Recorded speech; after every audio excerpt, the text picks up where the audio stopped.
In a little while we'll go home.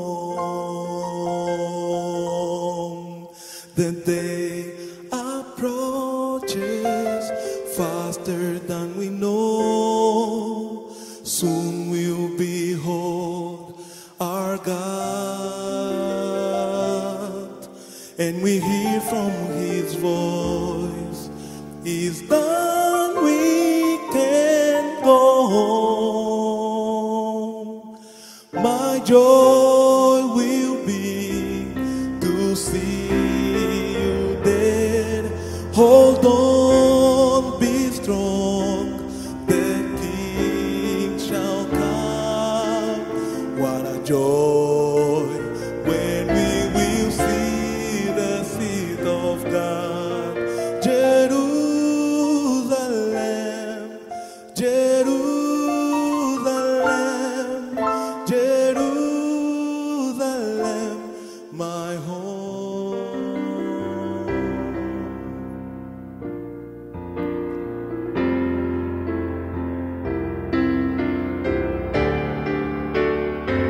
Here we face trials and afflictions, and we don't understand the reason why.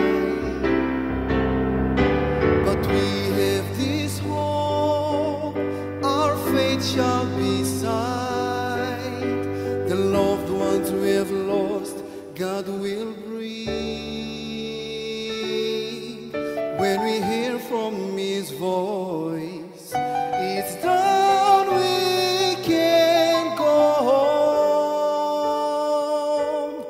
My joy will be to see you there. Hold on, be strong, the King shall come. What a joy when we will see the seat of God. Jerusalem, Jerusalem, Jerusalem, my home. It's time to get back to the truth we've lost. The time shows clearly these world is at hand. Come, please come. No one can replace your part. My joy will be to see you there. Hold on, be strong, the King shall come. What a joy when we will see the seat of God. Jerusalem, Jerusalem, Jerusalem, my home. Come, please come. No one can replace your part. Come, please come.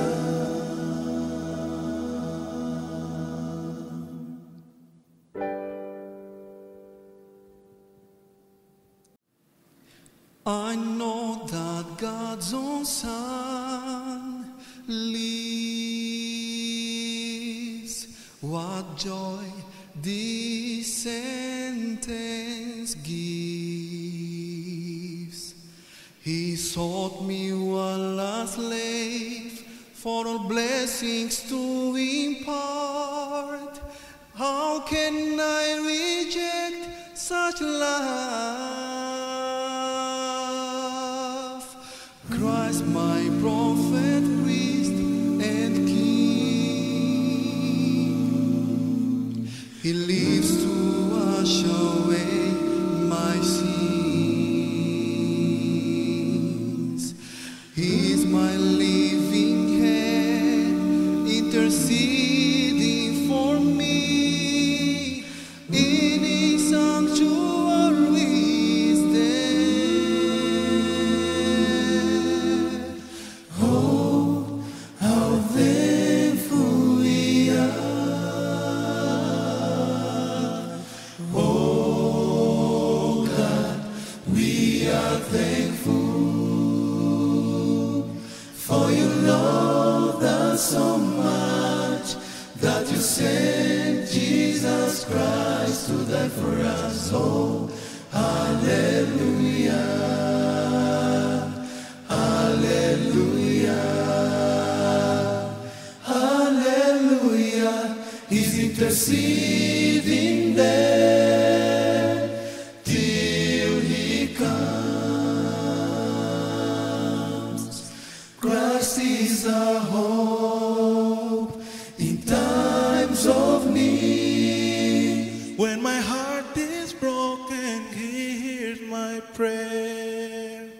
He lives to silence all my fears.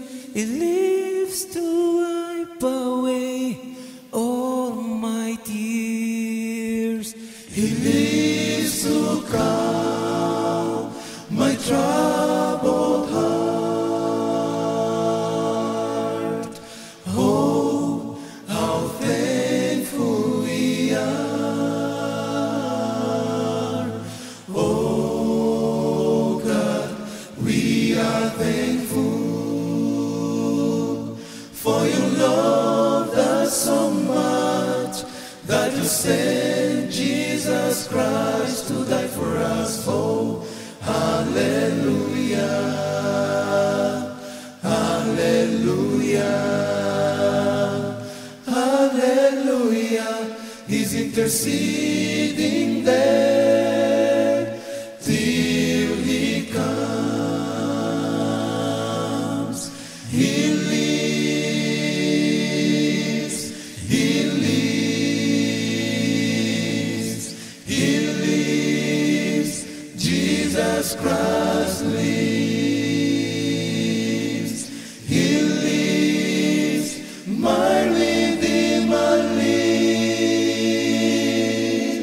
He lives. Jesus Christ lives.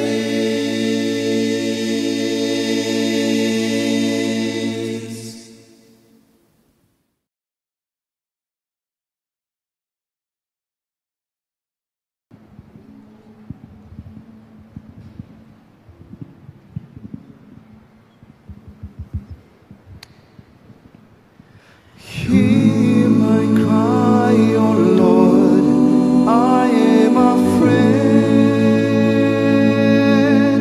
I've been walking alone all these days. On this time I felt all this time. Hear my cry, O Lord. On my knees I am now. I'll never turn my back from you. God knows your pain. He's always by your side.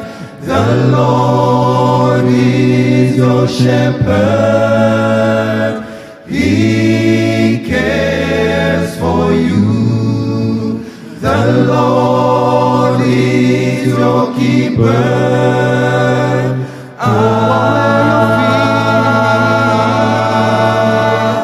If you believe, you don't need to fear. The apple of God's eyes you will be. Now I'm so glad your Lord for your care. For the devil tempts me, I shall not would fall. Trust in the Lord, the victory is mine. On my knees hear my cry, O Lord, hear me. Savior, Savior, hear my humble cry. While on others thou art calling, do not pass me by.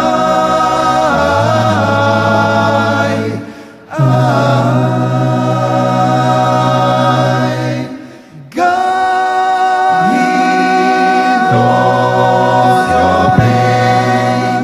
He's always by your side. The Lord is your shepherd. He cares for you. The Lord is your keeper.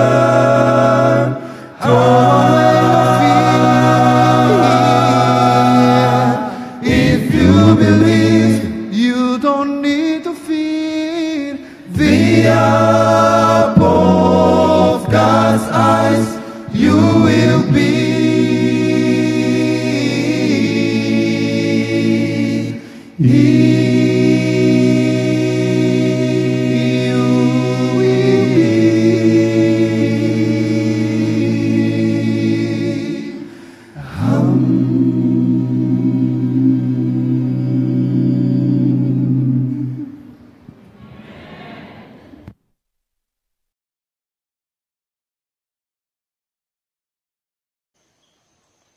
Saan man kayo mga kapatid, may I invite you to bow down your heads in prayer. Our most gracious Heavenly Father, here we come humbly before your throne. We praise thee, dear God, for this Sabbath day. Lord, thank you for helping us all throughout this week. Thank you, Lord, for bringing us to rest our weary bodies and to rest with you, dear God, to enjoy your blessings and your creation, dear God. We thank you, Lord, for this month of May. In behalf of mga kapatiran po na may sineselebrate kayong month, nakasama ko, Lord, we bring back all glory and honor and praise unto thy name. We thank you for our birthdays, our anniversaries, our baptisms, and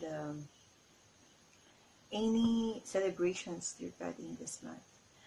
And Lord, I thank you that despite this crisis, we still have the opportunity to praise you and to meet together as a church family, virtually, dear God, to worship thy name. And Lord, as we start this Sabbath, Lord, we ask thy blessings, especially, Lord, to the speaker of the night, Brother Elder John Palatao. May you touch his lips, dear God, that your words will come out from him, dear God. And may we see Jesus in him. May you bless his families, dear God.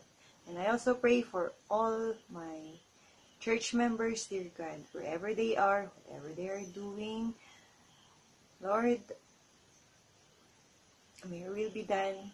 You please touch them. You please help them. We are all longing, Lord, to attend church services in the physical church, Lord.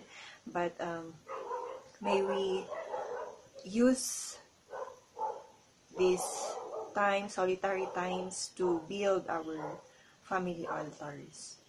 Lord, we have many things to ask for, but you know what we need and you know what is best for us. Please forgive our sins, dear God. We are nothing without you. All this we pray through the mighty name of Jesus. Amen.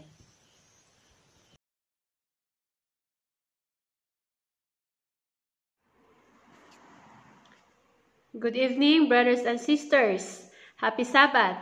How are you? Are you happy? I know that everyone is happy and healthy by God's grace. I know that the God that we are serving and we are worshiping every time will not forsake us, and He is always there guiding us. How are you? And I hope that this night we are happy again to have our worship. And we thank you for our brothers and sisters who are committed to share their talent for doing these digital services. We thank you also for Sister May Kalim for leading us in the opening prayer. Thank you for rendering your talent for the Lord. And tonight, brothers and sisters, we are going to hear once more the message from the Lord by using His messenger tonight. And I know that our messenger for tonight is a servant of God. In short time, nakilala ko sila ng mag-asawa na sila po ay napabilang sa ating simbahan dito sa Irisan. At nakita ko po at naramdaman ko ang kanilang adikain na maglingkod sa Panginoon. At napakabuti ng Panginoon at binigyan tayo ng mga kapatirang ito na handa pong tumulong at magbigay din ng kanilang panahon, maglaan ng kanilang talento para sa Panginoon, na anumang gawain ang iniatang ng Panginoon, sila po ay willing at handang sagutin ng oo ang tawag ng Panginoon sa kanila. Amen. Ang atin pong mensahero sa gabing ito ay walang iba kundi si Brother John Palataw. Ika nga, kapag worship po ay lahat tayo ay kailangang tumutok sa salita ng Panginoon. Ano po? At alam ko na ang mensahe ng Panginoon sa gabing ito sa pamamagitan ni Elder John ay magiging gabay ng bawat isa sa atin, magbibigay ng lakas sa ating panampalataya at patuloy tayong kumapit sa mga pangako ng Panginoon na ipinagkakaloob sa bawat isa sa atin. Muli po tayong mapaalalahanan sa gabing ito ng mga pangako ng Panginoon na ito pong pangakong ito ay talagang tutuparin at tinutupad ng ating Panginoon. Ngunit bago po tayo makarinig ng mensahe, tayo po muna ay makarinig ng mensahe din po ng awit na ipagkakaloob ni Sister Jewel Ayangdo. Tayo rin po ay nagpapasalamat sa Panginoon at ang batang ito ay kanya rin pong ginagamit kahit sa munting paraan na ito sa paghahandog ng kanyang talento sa pag-awit para sa Panginoon. Maraming salamat. Sa gabing ito, mga kapatid, nais ko pong anyayahan kayo sa pagbasa sa ating kasulatan sa Romans 10 verse 17. It says there, "Consequently, faith comes from hearing the message, and the message is heard through the word about Christ." Sana po, sa gabing ito mga kapatid, tayo po ay pagpalain ng salita ng Panginoon habang tayo po ay nakikinig ng kanyang mensahe. Maraming salamat po. God bless us all.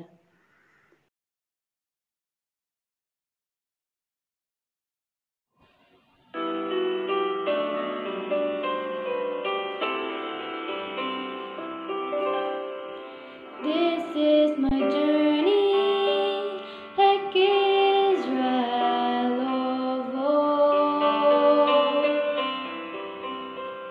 I traveled through the wilderness, so far away from home. No danger surrounds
Magandang gabi po mga kapatid. Tunay po na isa pong nakakagalak na pagkakataon. Tayo po muli ay binigkis ng Panginoon para sama-sama po ngayong gabing ito. At muli tayo po ay sama-sama na pagbubulay-bulayan ang banal na salita po ng ating Panginoon. Bago po tayo magsimula, aanyahan ko pong bati sa na manalangin. Dakila po naming Diyos, maaari po ba sa mga oras na ito, kayo po ang maging panauhin po namin. Turuan mo po kami kung paano po kami magdadasal. Turuan mo po kami paano po kami makatawag po sa inyo. Lord, kayo lamang po ang meron pong kakayahan na magbigay po sa amin ng puso na mapanalanginin. At dakila po naming Diyos, kami po hindi karapat-dapat, Lord, pero sa aming Panginoong Hesus, kami po ay nagkaroon ng pagkakataon para po, Lord, makatawag po sa inyo aming Amang nasa langit. Salamat din po, O Diyos Spiritong Banal, lagi niyo po kami nililid sa all truth, Panginoon. Lord, uli ang inyong kabanal-banalang presensya, ang maranasan po ng bawat isa. Maaring kami po ay hiwa-hiwalay ngayon, pero po ang Diyos Spiritong Banal ang magbibigkis po sa amin para sama-sama po kami, Lord, makapakinig po ng inyong mga salita. Ari po ba, kayo po ang makita, dakilang Diyos, isang tabi mo po ako. Lord, ako lamang isang instrumento para ang bawat isa po sa amin, kasama po ako, na inyo pong matuturuan at paalalahanan. Salamat po, papuri po. Lord, makiklaim namin lahat ng mga bagay po na ito, dahil tatawag po namin ito sa pangalan ng aming Panginoon at tagapagligtas na si Jesucristo ng Nazaret. Amen. Ayun po, tayo po ay kahit po mag-record ng message, kinakabahan. Pero po, nawa ang ating Panginoon po ang may taas po sa ating pong mga pag-aaralan po ngayon. Ang ating pong sauluhing talata ay nandito po, matatagpuan natin sa Exodus 25 verse 8. Exodus 25 verse 8. Ito po ay mula sa King James Version. Ang sabi po dito ay, "And let them make me a sanctuary, that I may dwell among them." Ito po ay sa Old Testament, marami pong nakakaalam sa atin patungkol po dun sa sanctuaryo, Nandiyan po yung ano po ba yan? Bakod. May bakod po, may bakod na merong ilang may sukat na sukat. Ang Panginoon ay laging may sukat at laging eksakto. Yun po pala, laging eksakto. So yung dito po, ang sabi po niya, ang ganda po, "Let them make me a sanctuary, that I may dwell among them." So marami pong sinisimbolo itong sanctuaryo. Alam po natin lahat yan. Ito pong may bakod, papasok ka sa pintuan, daan po niya, parang medyo yuyuko ka nga po mga ibang pag-aaral po dito. Hindi siya ganun kataas. So meron ng pagpapakumbaba. So pagpasok po natin dyan, andyan yung, naalala nyo po yung altar of sacrifice. Di po ba? Merong altar of sacrifice na merong 4 na sungay sa kanto, May sungay, may horns. Tapos doon sa gilid niya, pinapatay yung, kunwari po tayo ay, kung panahon na yun, may pagkakasala tayo, lalapit tayo ron, kakatayin natin yung mismo, tayo ang maglalagay doon sa ulo nung di po ba, nung tupa, nung hain, tapos doon siya sa lugar na yun, isa-sacrifice, so, buo. Tapos diba po yung hayop doon, ipapatungan natin ng kamay, sabihin natin mga kasalanan natin, tapos tayo mismo ang gigilid doon sa hayop. So yun na, alam na po natin ang simbolo nun, ang ating Panginoong Hesus.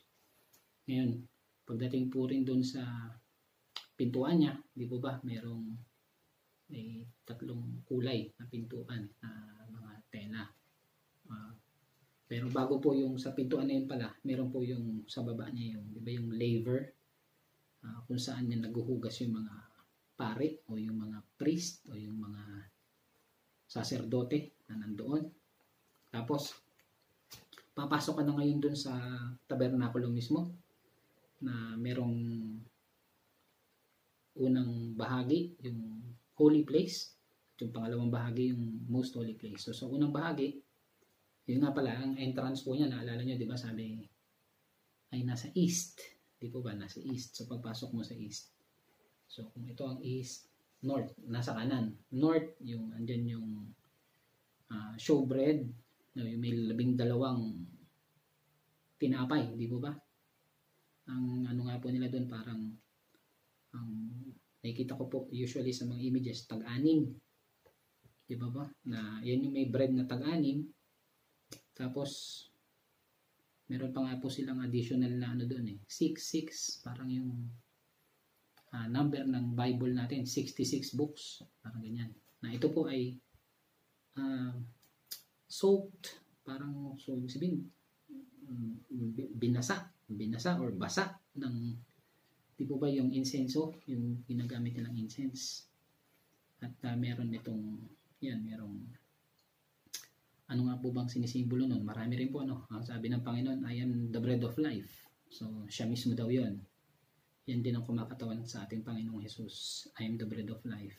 So, andyan yan, soak ng incense. So, bago tayo basa ng Biblia, bago tayo kumain ng tinapay ng buhay, tayo ay inaanyayahan na manalangin din kasama rin ng insenso bilang simbolo ng incense, ano? Tapos, sa north, so, sa south, nasa kaliwang bahagi, pagpasok natin ng holy place, nandun naman yung altar of candlestick pala. 7 golden candlesticks. So, di ba, yun din po ang same. So, simbolo rin sa ating Panginoon. At sabi niya, I am the light of the world. So, siya rin yun. Pero, meron din siyang mga components. Meron ding olive oil, di ba, beaten. Tapos yung olive oil na yun, merong mga mabango siya. Yun yung nagpapabango doon sa lugar na yan. Napakabango. At dahil parang pabango yung pagkakagawa doon sa olive oil na yan. So, merong alam niyo na rin yun, di ba? 7 churches sa panahon na marami siyang ibang study rin yun, yung showbread. Tapos bago tayo makapasok doon sa most holy place, nandito yung altar of incense. So alam din natin yung altar of incense, di ba? Sabi niya, naalala niyo yung si Jacob, ako yung ladder, ako yung nagdugtong sa ating Panginoon, sa ating Diyos Ama na nasa langit. So si Jesus Christ yung sumimbolo noon. Yung Jacob's ladder na nakita na nung natutulog siya na dito nag-aakyat panaog ang mga anghel sa lugar na ito. Kaya sabi niya, truly this is the house of the Lord, Bethel. So yung Bethel na yun, kung pag-aaralan pa po yun, nakakatuwa po yun kasi doon yung time na yun din yung Mount Moriah, no? So yung lugar na yan, ito yung pagpunta mismo ni Abraham. Balikan natin yung konting history. Nung dadali ni Abraham si Isaac, nung kanya sacrifice, same place. Kaya nung nakita rin ni Jacob, nung panahon ni Jacob na nakita niya, dun din. Nung tinayo ni Solomon yung templo, dun mismo. Yun ang kakaibang po dun. Yun ang mga facts po talaga yan na nangyari po. Yung mismo yung permanent po na temple. Ibig sabihin, dun din tinayo. So yung location na ito ng tabernakulo na ito. Tapos po, so kung meron doon, tapos tayo doon sa holy place, papasok tayo ngayon doon sa most holy place. Ano ba nasa most holy place? Nandun po yung Ark of the Covenant. Diba? Nandun may mercy seat. Yung mercy seat po, basically parang lalagyan po siya talaga, di ba? Yung mercy seat na yun, lalagyan ng Ark of the Covenant. Tapos ang pinaka ang pinaka nasa ibabaw niya, ano po ba, yung dalawang angel na tag 10 feet. 10 feet yung wingspan, 10 feet, same size, same sukat, at yung mga mata daw nila, nakatuon daw po doon sa pinaka-covenant. So, alam naman din po natin, na itong tabernakulo na ito, sabing ganyan, ito ay figures of the true. Ito yung miniature na copy ng sanctuaryo talaga na nasa langit, which the Lord pitched and not man, sabi nga. Diba, sabi pa dun sabi niya, which was shown, sabi kay Moses, gawin mo yung tabernakulo, ano yung pinakita ko sa iyo na kopya. So, ganun yun, yung pagkakagawa dun sa sanctuaryo na yan. Yun, maraming nga po, sumisimbolo kay Jesus Christ. Ngayon, alam naman natin po yun, yung holy place, ay dun lang nangyayari lagi yung service. Pero yung yearly na service, yung Day of Atonement, first yung after ng Passover, papasok, di ba, yung high priest. Na si high priest, nagsisimbolo rin kay Jesus Christ, di ba? I am the high priest, makikita natin sa Hebrews. So, siya rin yung nagsisimbolo doon. No? So, marami tayong dapat pong pag-aralan doon sa tabernakulo na ito. Kaya po minsan, sumasagi rin po sa isip ko nung narinig ko yung sermon po na ito. Tunay na napakaganda. Kasi nga, sabi nga yan, itong tabernakulo na ito, di ba ang sabi po ay, tayo ay, we are created under the image of God. Sabi ganun. Naalala niyo po yung sermon ni Pastor Max Kadalig, di ba? Let us make man in our image. So kung image, tayo yung sabi nga nila embassy, tayo yung kinatawan, tayo yung representative, tayo yung, kasi nga ganun yung kung anong ginagawa ni Kristo. Nawa, abutin natin bawat isa sa atin, abutin natin yung ganong estado o yung karakter natin na makita ang ating Panginoon, makita ang ating Diyos. Ngayon, kung tayo yung representative, tayo yung heavenly copy na sinasabi. Punahin niyo po yung istorya ng buhay natin, nung lapitan tayo ng Panginoon, tawagin tayo ng Panginoon, alam ko bawat isa sa atin ay tinawag ng Panginoon, kanya-kanyang panahon, kanya-kanyang time. Nung pinawag tayo ng Panginoon, nangyari na meron tayong mga dating kaugalian, meron tayong hindi magandang kaugalian, hindi katanggap-tanggap. O sabihin na natin, nandun tayo sa karumal-dumal. Ako na yun. Sama na ako doon kasi dati po akong kumakain ng mga karumal-dumal. Salita pa lang, Minsan nga po, nung kahit bagong Adventist ako, parang hirap tanggapin na karumal-dumal. Pero yun po talaga yung totoo. Talagang karumal-dumal kasi kinakain ko. Kumakain ako ng baboy, kumakain ng hipon, ng hito. Pero mabuti ang Panginoon at napakabuti ng Panginoon na tayo ay talagang tinatanggap niya, kahit na anong gawin natin. Manginginom. Nandiyan pa yung may bisyo pa ng sugal, may bisyo pa ng babae. So hindi tayo exempted doon na tunay na karumal-dumal yung dati nating kaugalian. Ngayon, yung sa tabernacle, kaya sabi ko, yung spiritual journey natin nung narinig ko itong sermon na ito, sabi ko, totoo, Sabi nga po doon yung bakod ng tabernacle, nagre-represent doon sa righteousness ni Jesus Christ. Papasok tayo doon sa righteousness niya first.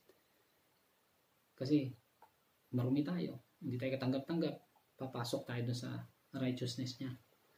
Hindi na yung sa atin, hindi na yung ano ba yung dati natin. Kinakalan talaga, di ba? Sabi nga, you die to self. Laging ganun, paano mo i-ano yung sarili mo? Kasi minsan meron talaga tayong gusto. Pero dapat maging tayo. Kalimutan natin yung gusto natin kasi alam natin hindi tama.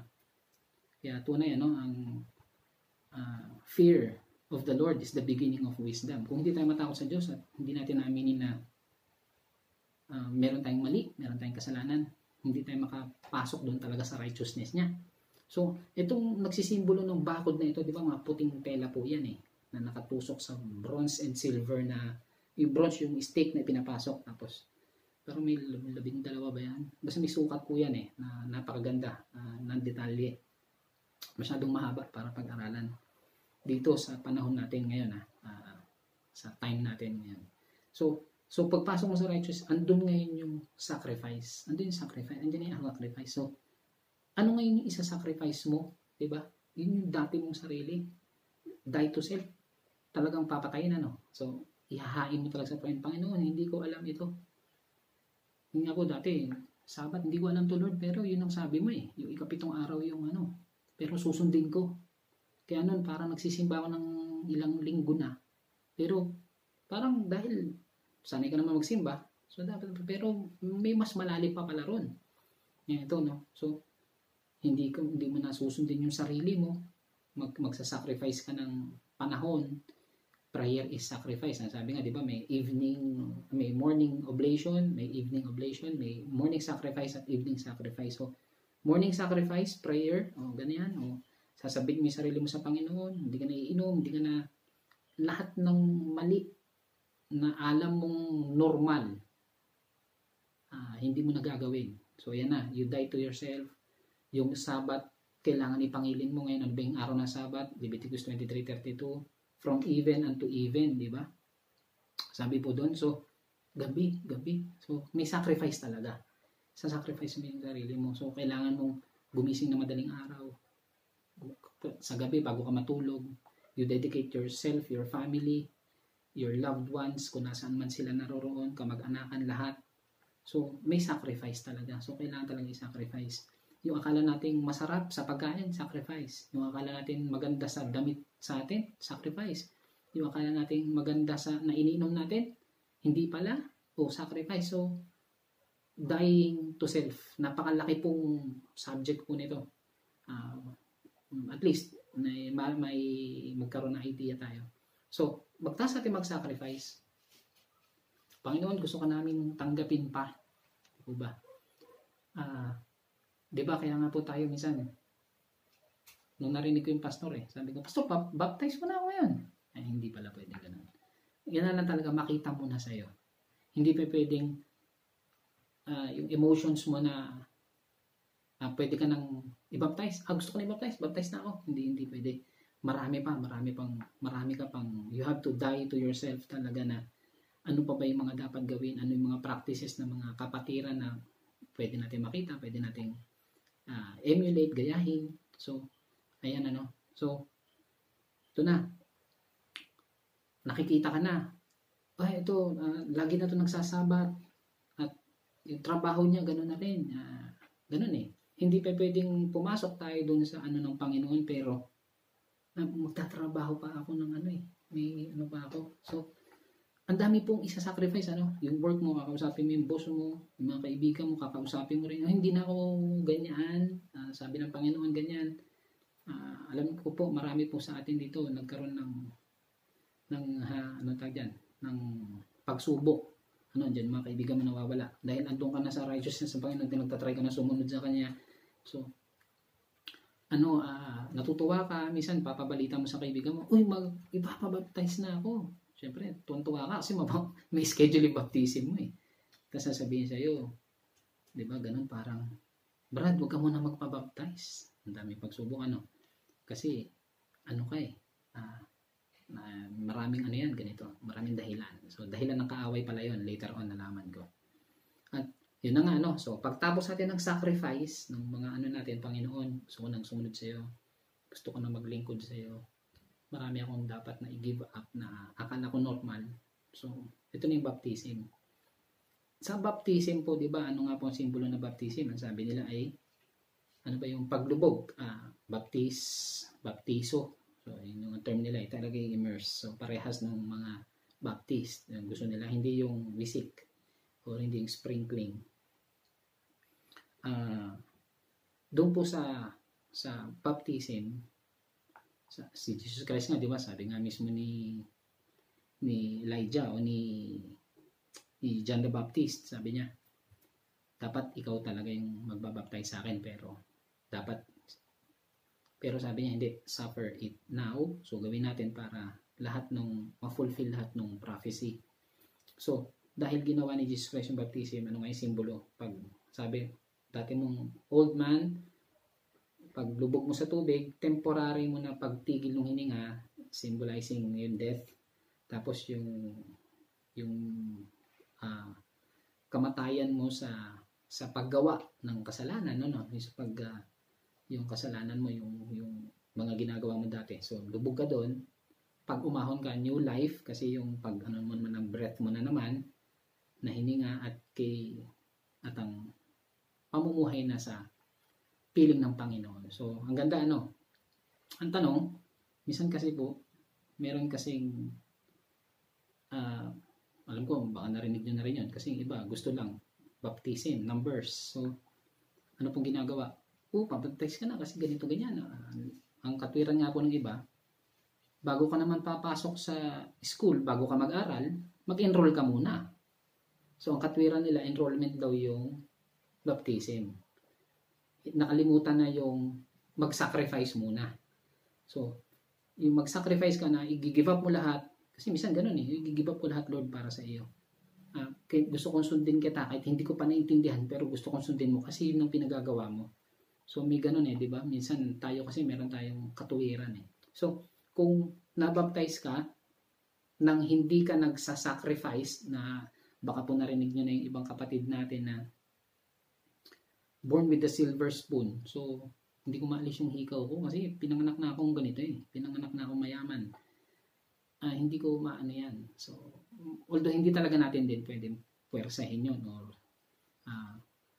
ipagpilitan po sa kanila.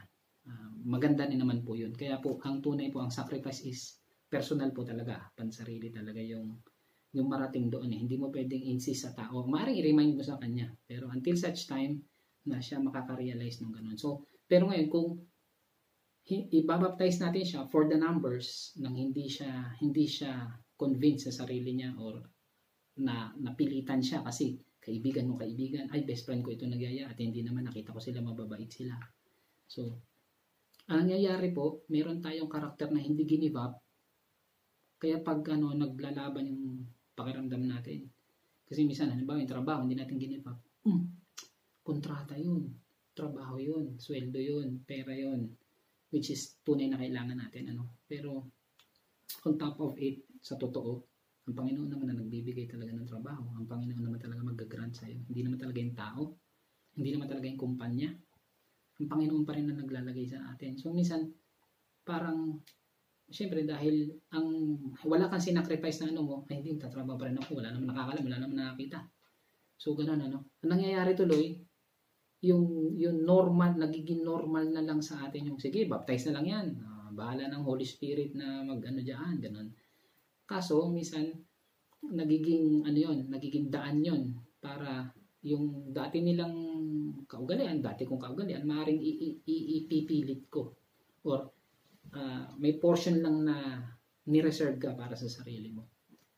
So, ayun kailangan po talaga, kasi bang tawag doon? Ang tawag doon, patay na nabuhay. Sabi nga, patay na nabuhay, parang zombie na daw yun, sabi nila doon. So, imbes na ikaw ang kakainin, kumbaga, sabi sa zombie, kakainin ka ng buhay So, baligtad. Mas nakaka-influence ka ng negative doon sa bagay po na yun. Hindi yung imbes na yung positive sa Panginoon lahat. Kasi nga, surrender ka Kaya nagpabaptize ka, surrender ka. Lahat, kapatid, dito, ganito ang practice natin, kapatid. Hindi kahirap sumunod. Hindi tayo nahirapan sumunod. Kasi, i-give up natin lahat, pati panlasa natin. Totoo po, hirap kumain din nun. First time ako nakakain ng mga veggie hotdog, veggie lona, veggie tapa, sabi ko. Pero hindi, eventually, konti-konti, may enjoy mo rin yung kasi nga perverted na yung taste buds mo na matagal. So, kung may isa-sacrifice mo talaga yung mga masasarap na dati mong akala mong masarap, Eventually matututo ka na ito pala talaga yung tama, ito yung dapat. So yun yung baptism mo, ito na ngayon. Dahil na-baptize na tayo, papasok na tayo dun sa holy life na lang. Hindi na dun sa tabernacle lang na ano. Hindi, papasok na tayo dun sa holy life ng Panginoon. Ano ba yung holy life ng Panginoon? Yan na meron ka ng altar ng showbread. So nagbabasa ka na ng Bible, nanghihingi ka ng liwanag sa Panginoon, nagpe-pray ka sa Panginoon. Kasi nga, parang ang ano nga daw po yan parang tripod, sabi ganyan. Hindi ka pwedeng nagbabasa lang ng Bible nang hindi ka humihingi ng liwanag sa Panginoon. Tapos, nang hindi ka rin nagpe-pray. Hindi pwedeng ganun. Hindi pwedeng basa ka lang ng basa ng Bible. Hindi rin pwede na pray ka lang din ng pray. Kinakailangan talaga kukuha ka rin ng liwanag talaga sa Kanya at maghihingi ka talaga sa Kanya. Titingin ka sa Kanya. Hindi po ba? So, hindi natin pwedeng puro lang tayo ministry. Hindi rin pwedeng puro lang tayo. At sige, pag-pray na lang kita. Hindi pwedeng ganun. So laging may ano yun, laging magkaakibat yung tatlo na yun.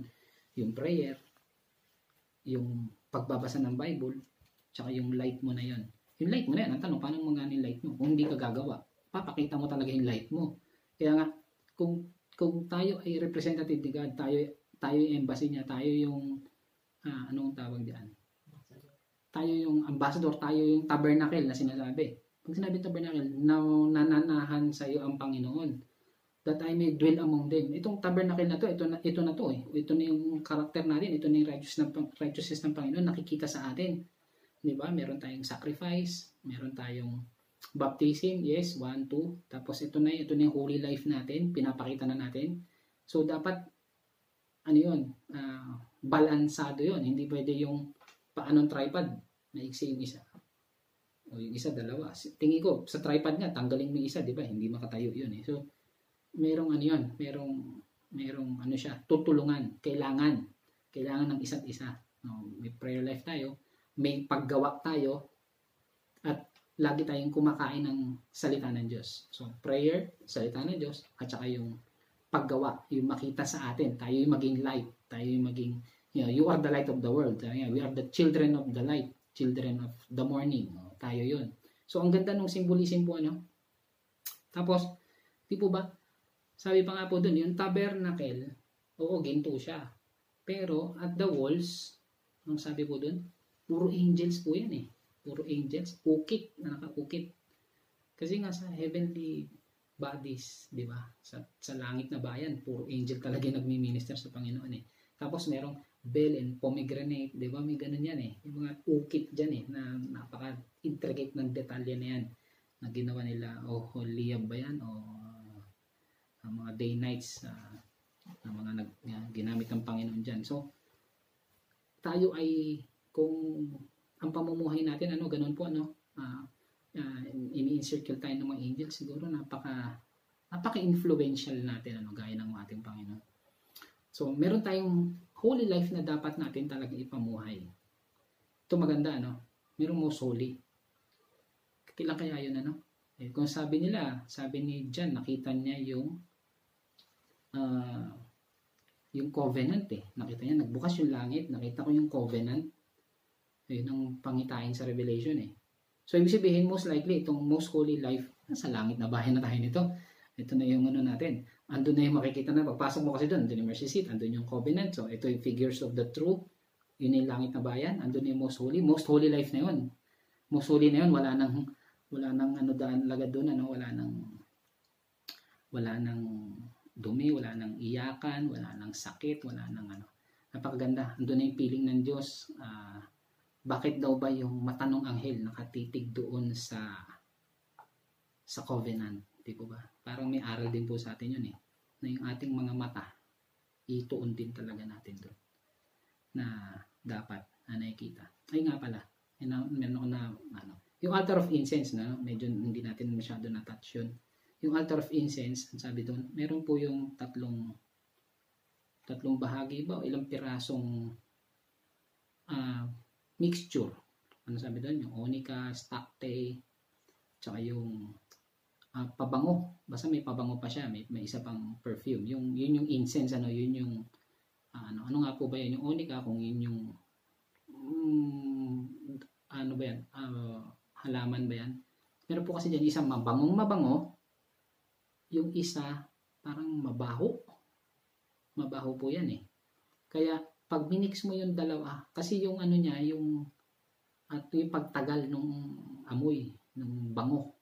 So, sabi nga po nung isang pastor na nagturo din yan, yan daw po yung mabango. Ano po ba yung mabango? Usually, yan yung mga magagandang gawa. Panalangin natin. Yan. Tapos ano daw yung mababaho? Sabi po dyan, yung parang, yung sasabihin natin yung mga kasalanan natin, yung hindi magagandang ginagawa natin, yun yung incense, So, totoo naman, pagka nagkakasala tayo, talagang yun ang gusto ng Panginoon din eh. Sinasabi natin yung mali natin, hingi tayo ng kapatawaran. So, yung mabango, merong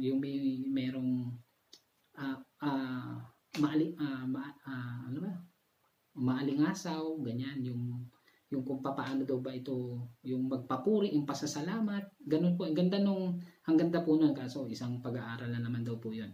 So, yun po yung mga composition, alam naman natin yung sa olive oil, ganun din. Pabango at saka yung olive oil, beaten. Ang tanong, sabi nga sa olive oil, bago maging oil, yung olive, ibibit. Di po ba? So, bago lumabas yung oil, ibibit. Bago lumabas yung Holy Spirit, kailangan talagang mamatay si Jesus Christ para ang pag-iwan niya noon. Ang gaganda po ng pag-aaral dito. Sana po mabigyan natin ng mas malalim pa at mas mahabang oras na panahon. Kaya, ang gaganda po ng composition nitong holy place at most holy place. Then yung nawa, dating na panahon, yung holy place na yan, marating ng bawat isa sa atin at hindi lang po tayo. Kasama po ng mga mahal natin sa buhay, kasama ng kamag-anakan natin, lahat. Kasi walang tinangi ang Panginoon eh. Kaya po, tunay na siya nga talaga yung master teacher, master guide. Kasi tayo, madali tayo magsawa eh sa pagtuturo, sa pag-rebuke, sa pag-reproof, sa pagturo. Madaling ang pasensya natin. Lagi tayong may dahilan. Lagi tayong napapagod. Ang Panginoon hindi, Ang tagal na nga niya, sabi nga niya, ang tatagal niyo na akong kasama. Hindi niyo pa rin ba ako kilala? Totoo naman po yun, Totoo po yun, nangyayari sa atin yan. Nakakala natin, kakilala natin Panginoon. Pero tayo mismo, hindi makita yung pagiging master teacher natin. Kaya pala, great teacher siya. Kaya pala, ang tawag sa kanya, teacher, master. Kasi tunay na guro. Walang sawa sa pagtuturo. Kaya, ang haba ng pasensya, yung fruit of the Spirit, yung fruit of the Holy Spirit, nawa, ito yung makita sa atin. Ito naman yung fruit talaga eh. Kaso yung fruit na yon, fruit siya, pero siyam na bahagi yung fruit. Love, joy, peace, long-suffering, patience, lahat na nandun na. Yung fruit na yon, kinakailangan maging, anong tawag ito? Ibunga natin, makita sa atin. Para maging light of the world tayo, maging liwanag tayo. Maaring sa ating tahanan, maaring hindi natin alam yung kapitbahay natin, sa paggawa natin ng katahimikan, o hindi tayo nagdadamit na ganun, maging influence sa kanila na makakatulong. Hindi tayo magsasalita ng hindi maganda, mababa ang boses natin, kabaligtaran ko lahat. Kaya ang Panginoon, ang Panginoon talaga tunay na titignan natin. Sabi niya, I am the author and finisher of faith. So, talagang siya lang yung gagayin natin. Ngayon, nawa, itong maliit na oras at kwentuhan natin tungkol sa sanctuaryo. Sanctuaryo, tayo bilang sanctuaryo, bilang ambassador, bilang representative, para makadwell ang Panginoon sa atin. Talaga kailangan po natin ng pamumuhay na banal, hindi lang po sa pagsasalita, hindi lang po sa paggawa, maging sa ating kaisipan. Kaya po, ang ganda ng dasal ni David, create in me a clean heart. Alam naman po natin, yung heart ay ang ating kaisipan. So, nawa, ang tabernakulo ng Panginoon ay sumaating lahat. sumainyo at sumaamin sa lahat ng tao, at maging dahilan tayo, maging instrument tayo, maging tabernakulo tayo ng ating Panginoon. At marami pa po ang nasa ibang kawan, nasa mga tupa na ito, madala natin sa paanan ng ating Panginoong Hesus. At pagpalain po ang bawat isa. Ito po ang aking panalangin.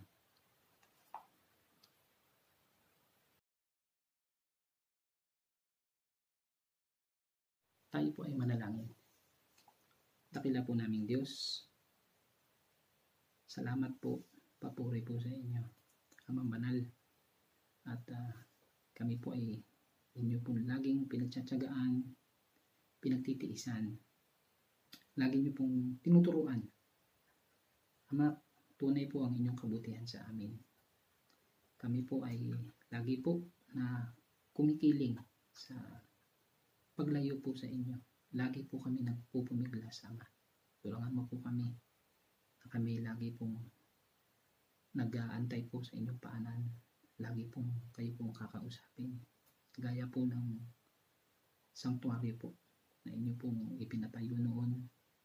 At Lord, kumakatawan po sa amin na lagi po kayong saliksigin, lagi po kayong hanapin, at sa paghanap po sa inyo, kung ano po yung makita po namin sa Biblia, gayahin po namin, Amang Banal.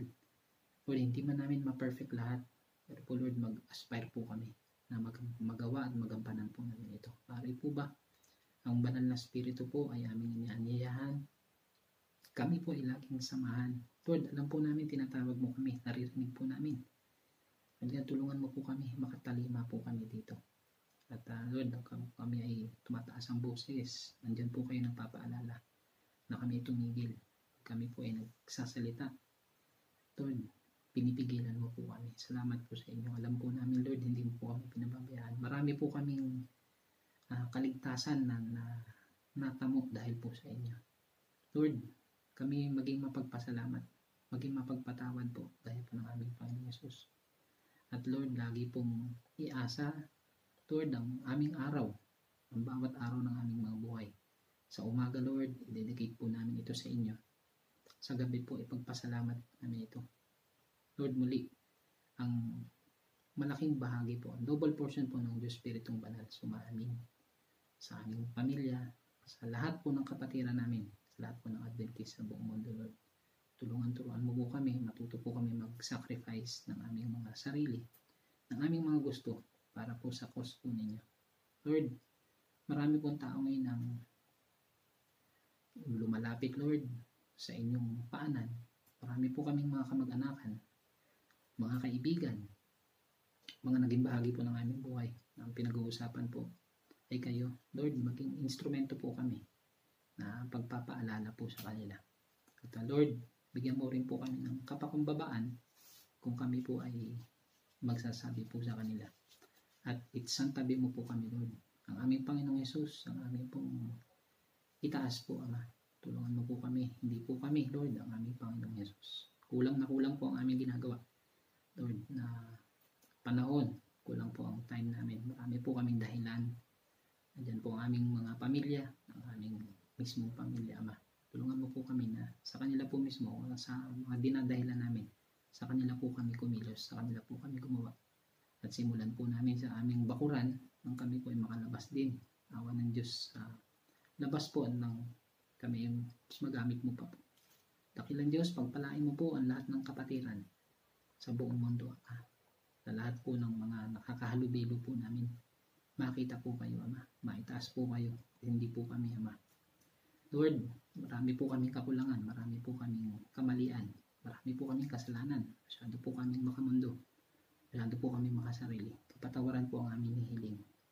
At ang pagpapala po na kami po ay pagpapalain ng kapatawaran. Dahil po, Lord, ang sabi niyo po, ang aming Panginoong Hesus, ang aming advocate po dyan sa langit ng bayan. Tulungan mo po kami, wag po namin abusuhin ng aming freedom na nakakakilos pa po kami ngayon, nakakapag-pray pa kami ngayon, nakakapag-worship pa po kami ngayon, Lord.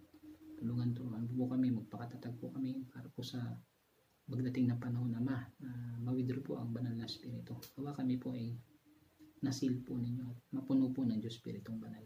Salamat po, papuri po ay pinapaabot po namin sa pangalan po ng aming Panginoon at tagapagligtas na si Jesucristo ng Nazaret. Amen.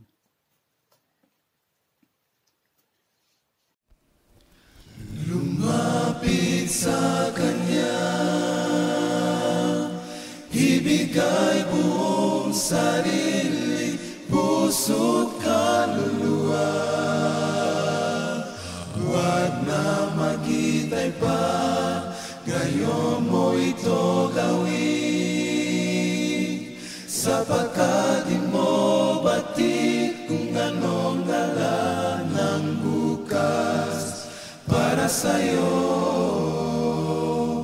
Kaya tinanong mo na ngayon sa Kanyang buhay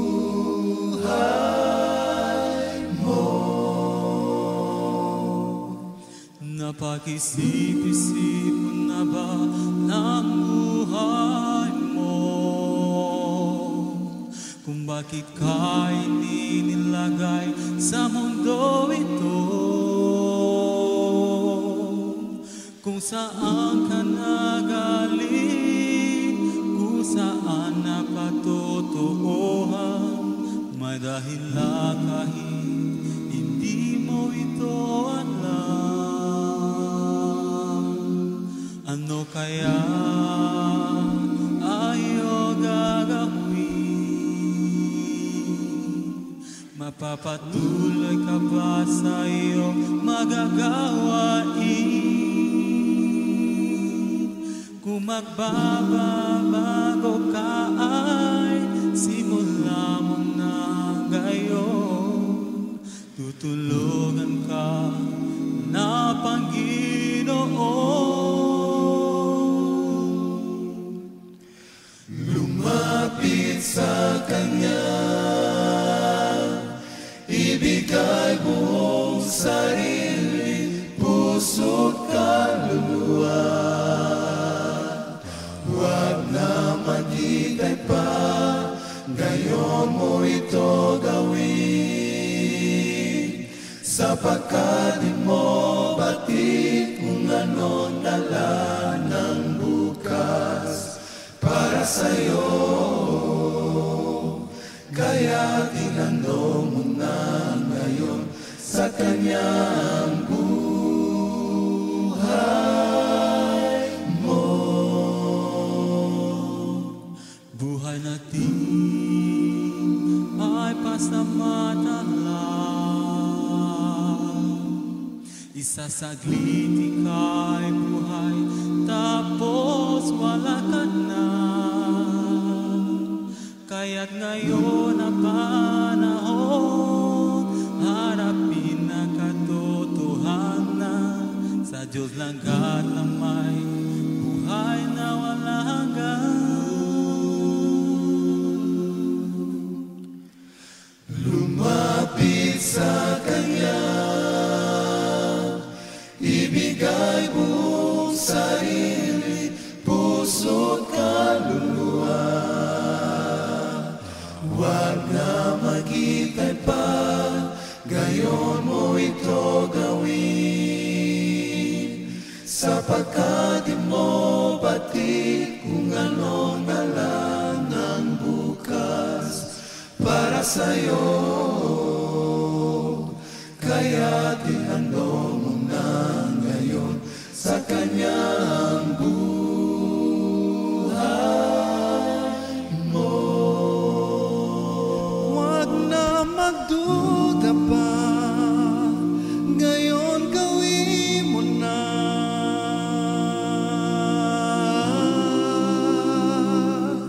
Lumapit sa Kanya, Lumapit sa Kanya, ibigay buong sarili, puso't kaluluwa. Huwag na maghintay pa, ngayon mo ito gawin, sapagkat di mo batid kung anong dala ng bukas para sa'yo. Kaya tinanong